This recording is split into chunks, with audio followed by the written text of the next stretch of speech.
Test. Okay. Amanda, Ma, welcome. It's such a pleasure to be able to sit and have this conversation with you today. You are a CEO, entrepreneur extraordinaire, diversity and inclusion champion, a woman and minority-owned business, a business leader, as we all know, if you know Amanda, a podcast host, a speaker, a keynote speaker, a wife, and a mother. I mean, can we get a round of applause, please? I mean, this woman. I've had the pleasure of knowing you, I think over close to 12 years now. So it's been so amazing just to watch your growth, and you're such a pleasure to know and to work with.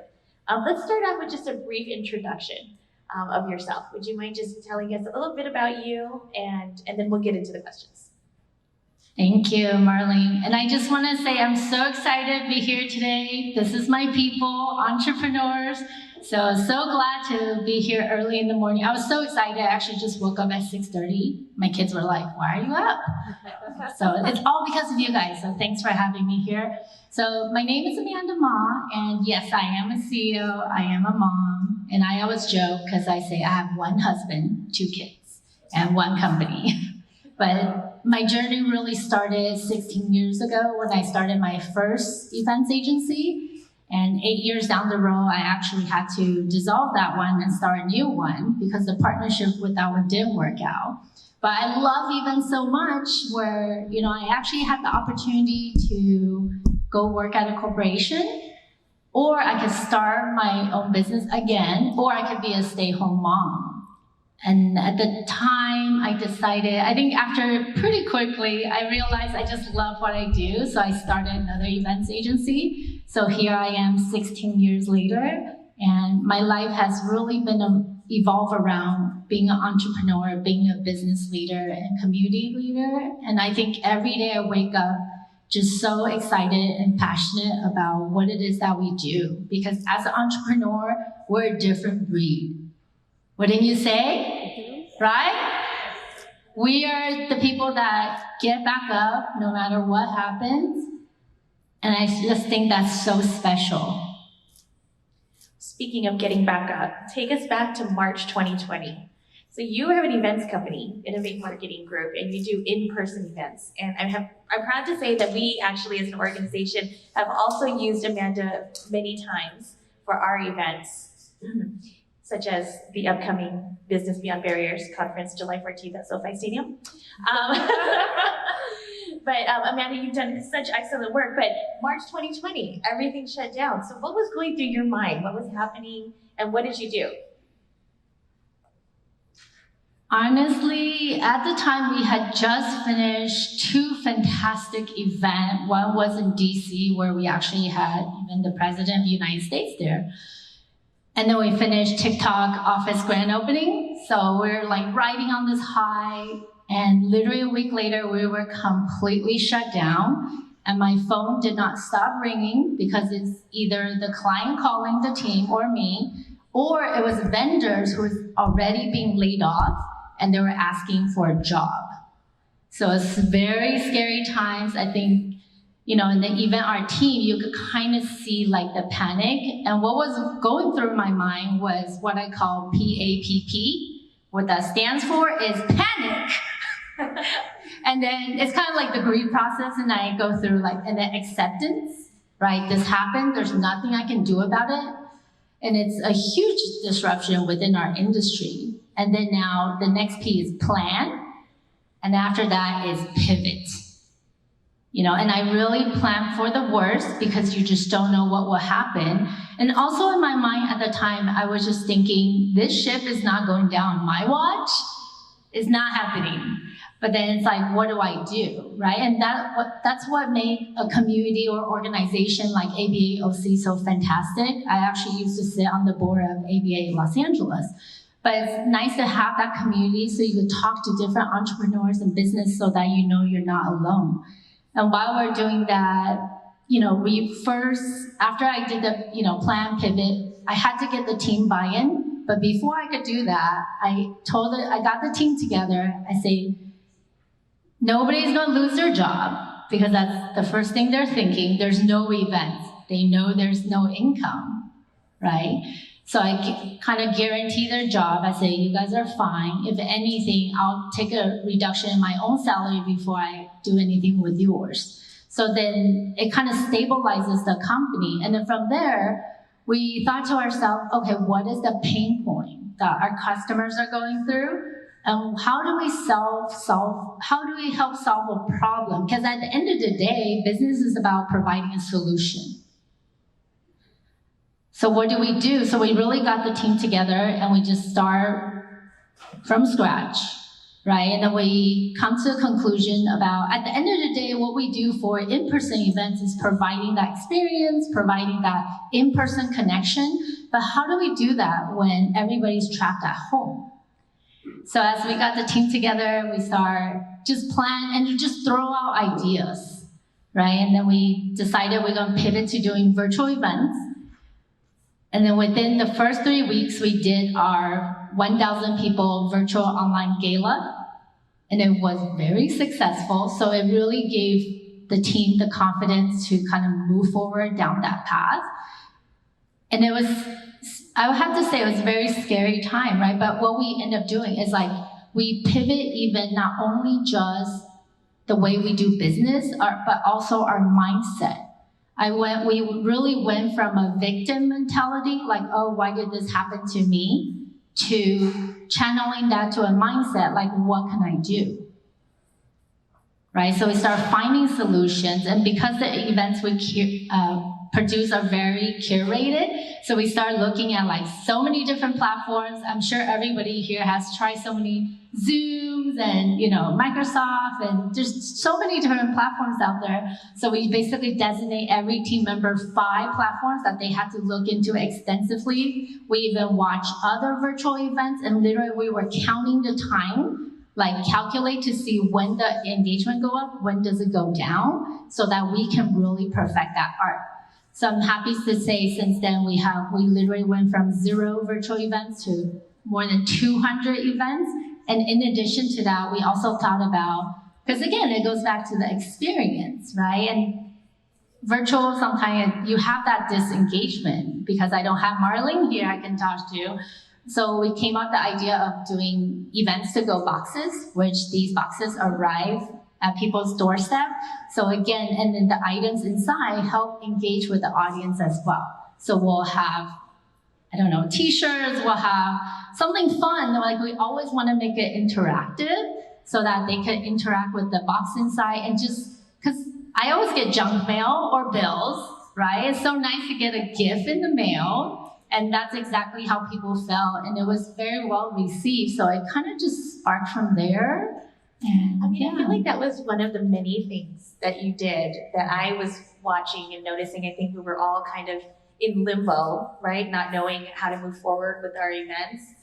And what I found most fascinating about you is that you were actually engaging in the community. Next thing you know, you've always been a community leader. I know you've said on many boards, but also I saw that you were speaking and engaging with groups that were not necessarily in your realm. You were really putting yourself out there in the community. And so in places that I wouldn't necessarily find you or expect to find you. So I feel like you really raised your visibility as a company, and that probably helped too, because I know people were coming to us saying, who's your events company? Who can do this job? And of course, without question, I knew it was you. Thank you. Yeah, because you remember how all the projects were on hold, so we have a lot on our hands. So in addition to research, it's true because we have so many resources in terms of speakers and knowledge. So at the time when COVID also first hit, we thought about, wait a minute, not everybody have access like me. And so we actually put together different virtual event panels. So we got like the SBA, you remember the PPP loans, for those of you that are sitting here that went through that? It was so confusing. Every day the terms were changing.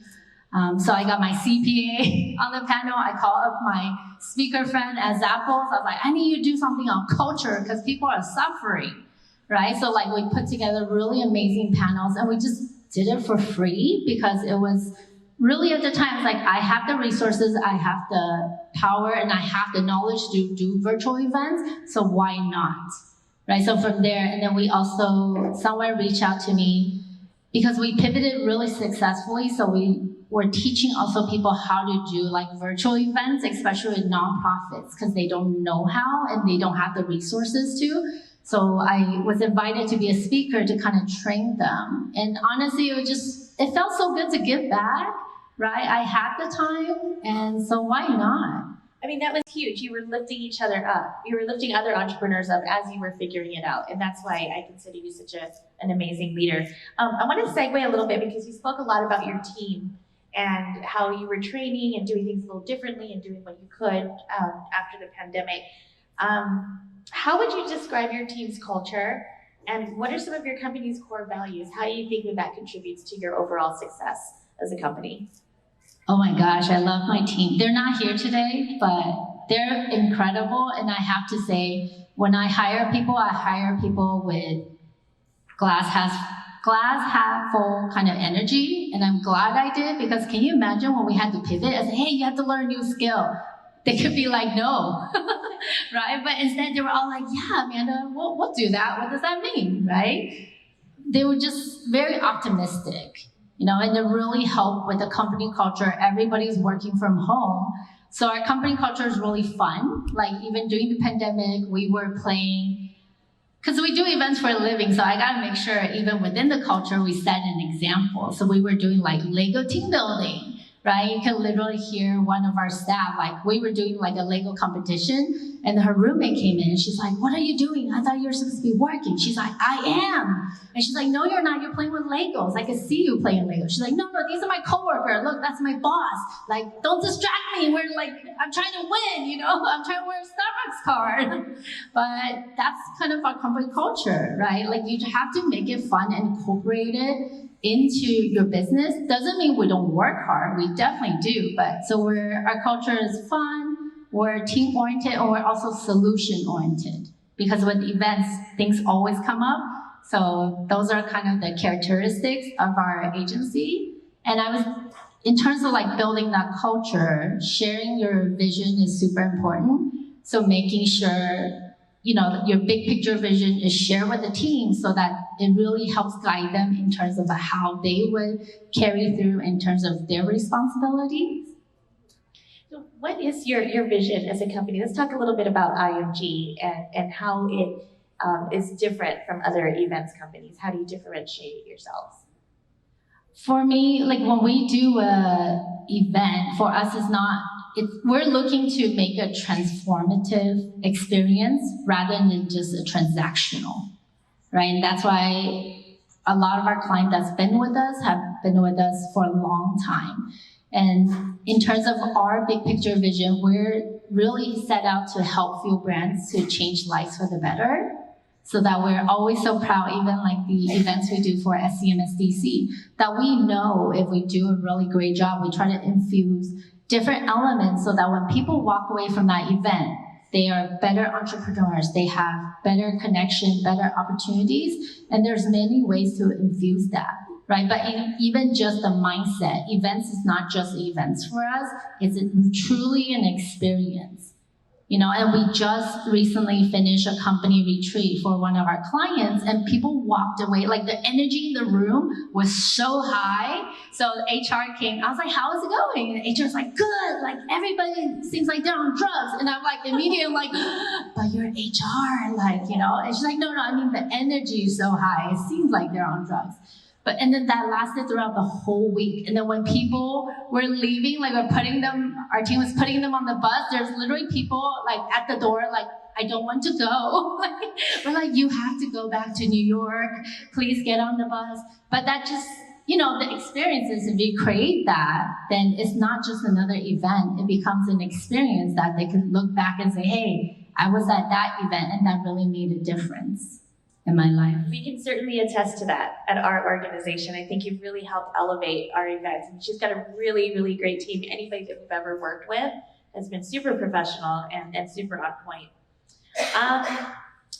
So let's talk a little bit about barriers to success in your journey. I'm sorry, I'm jumping around a little bit, but I'm curious, Amanda, what do you consider some of the barriers to success? What were some of the barriers to success in your journey? and also specifically as a woman and as an Asian woman? And how did you overcome them? I would say leadership. So I really set out in my entrepreneur journey that every year I invest in myself. Only if I can, when I elevate myself, I can elevate my company and then elevate my team, right? So every year I kind of have a theme that I go after. And during the pandemic the first year was definitely like virtual events. Second year, it was leadership. Because I kind of felt like I was tapped in terms of my leadership capability. So I really wanted to elevate that. So I took a course with Cornell online. It's so easy. And then another capacity as well. But when my leadership skills elevated, and then I lead a better team, and I empower them so much more, right? Because previously, I feel like as a woman, like I'm very like nurturing. So if I see someone make a mistake, I want to jump right in and help them. But that's not the right way. You don't want to do that as a leader, because then you don't allow them to make mistakes. And sometimes you gotta let them make some mistakes, as long as it's not like super detrimental, right? Like allow them to make the mistake so that they can learn from it and they can grow from it. But then you kind of provide that big picture vision and then provide them the tools, right? Like we have what we call SOP, Standard Operating Procedure, which we do training, and we do monthly training as well for our team. But those systems are in place, and you just gotta trust them. Like you hire great people and let them run with it. And I feel like that was a journey for me to like really let go, because I'm like, nobody can, like I do it this way and it's perfect. But it's like, no, it's not like that, right? They actually really do a great job, but you just gotta give them a chance. That sounds like a challenge as an entrepreneur. I feel like you letting go must be a little bit of a challenge. Do you just take a deep breath? What do you do? You know, it's gradual, I would say. Because especially with, like as the company scale, I really can't be on all the projects, right? So slowly I make a goal like, okay, I'm going to go from 100% to 75% to 50% to 25% to 5% to 0%, so that I can continue at being visionary, and that the team, we have a team managed company so that they are empowered to do what they do best. And I think it just goes back to like the letting go. And it's so hard. It's the practice for sure. It's like, I want to say something right now, but just keep my mouth shut, right? Like, I'm sure a lot of entrepreneurs can relate to that for sure. Amanda, who inspires you? My parents, that's definitely the first one. My dad was also an entrepreneur. I would say, so my dad's an entrepreneur, so he inspired me to start my own business. And my mom is a philanthropist and just a big community person. So they both affected me in huge ways. And of course, the usual, like Bill Gates, Magic Johnson, Tony Coe, Pierce Brosnan, and a lot of the other community leaders and philanthropists as well. Awesome. What are you reading right now? I'm currently reading They Ask, You Answer. I think that's what, yeah. So, and then another book called Thursday is the New Friday. So I love reading, and I have a thirst for learning. The people that know me know that I just love to learn. Like, I also listen to podcasts. You're a podcast host. Yes, I love it. I mean, because it's just so easy, right? Like with 2 kids running around, I could be listening, and I'm like half listening to them. No, just kidding. But maybe that's why I can't find my other iPod. I mean, earpods, because they hid it. So I only have one. Yeah. Now, you also have you're a host for a podcast, right? Is that right? Yes. What's the name of it? Yeah, it's called Event Up, and it really focuses on all things events, marketing, communications. So for anybody that's interested in that, and we just have Moet Hennessy on there, which, for those of you that don't know me, I love champagne. So that was definitely the highlight of my podcast journey so far. But we had a lot of fantastic people on there sharing about their tips and thought leadership in the events and marketing space. Love it, love it. So you're a certified woman-owned business with Feedback West, and you're also a certified minority-owned business with SCMSDC. How do you feel that certification has helped your journey at all, and in what ways? Honestly, as business entrepreneurs, I'm sure everybody here knows, it's another opportunity, right? And then not only, because certification, that's just step one. I think we talk about this too. Some people just assume, okay, Amanda, I got certified. Where's that opportunity you talked about? I was like, no, you remember we talked about this. It's not you get certified, project comes. You have to work it, right? Just like any other opportunity, you have to cultivate that relationship so that it's not just when you call up someone, for example, if I call Chris from Wells Fargo, I'm not just calling and say, hey, when is your next event that I can help with? You really got to cultivate that relationship, build, and then really understand their needs so that you can fill that void. And for the certification, it has opened many doors for myself. Our first, actually very big contract was with Southern California Edison. And I always say, get ready so that when the opportunity knocks, you're already ready to go. And that's exactly what happened. So we actually got certified. And then when the Edison opportunity came about, since we were already certified, then we were kind of on the fast track. And then that's when we received our first $1 million opportunity. And that's only because I got certified, right? Because you can't bid on it if you were not certified. So that was one of their requirements. And in addition to that, I participated in the SCMSDC COE program, Center of Excellence, and that also offered a lot of great training. And then within it, because it's such an intimate group, so you actually also have corporations that give you feedback, like we had to present. And I thought that was fantastic, right? Because a lot of times I present, but I don't necessarily get the feedback. I just assume I was awesome. But, and I'm sure, and it was really great to hear feedback, to get it from them, because our main type of events, corporate events and large community events, so to get feedback directly from the corporation was awesome. And then having that cohort of other entrepreneurs who we really can help each other. Oh, that was another thing. During pandemic, the cohort, we all supported each other. So we actually, I don't even know if you know this, but we actually set up virtual events where we say, okay, these are what I can do. Because a lot of people pivoted. We have a janitorial company, so she started doing COVID cleaning. And then we kind of just sharing what each of us were doing. And then we just try to help refer each other to opportunities as well during that time. Yeah, I think that being certified and being part of these wonderful organizations does enhance your relationships and your engagement, and it gives you the opportunity to learn from others. And so that's kind of my big takeaway, and I hope that it's your takeaway too, is it's about working hard, giving back, and continuing learning is everything that I've heard from you, because you've been a lifelong student, it sounds like, and you're still going. I think you're on fire. You've got a lot of good stuff ahead of you, Amanda. What's next for you, and what's next for IMG? Are they one and the same, or are they different?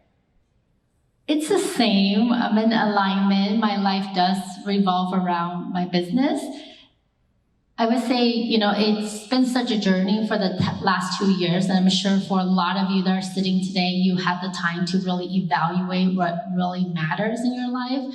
And what really rises up for me is the fact that I do love community so much.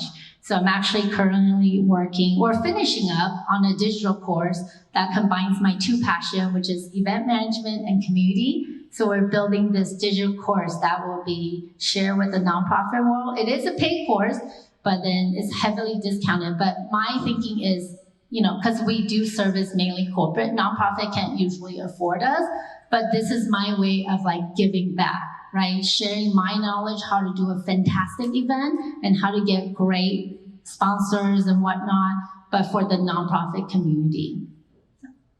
Amanda, I'm truly inspired by you as always, and I feel like this is a real full circle moment, because today you are that powerful woman on stage inspiring others. So thank you so much, and thank you. Thank you, guys.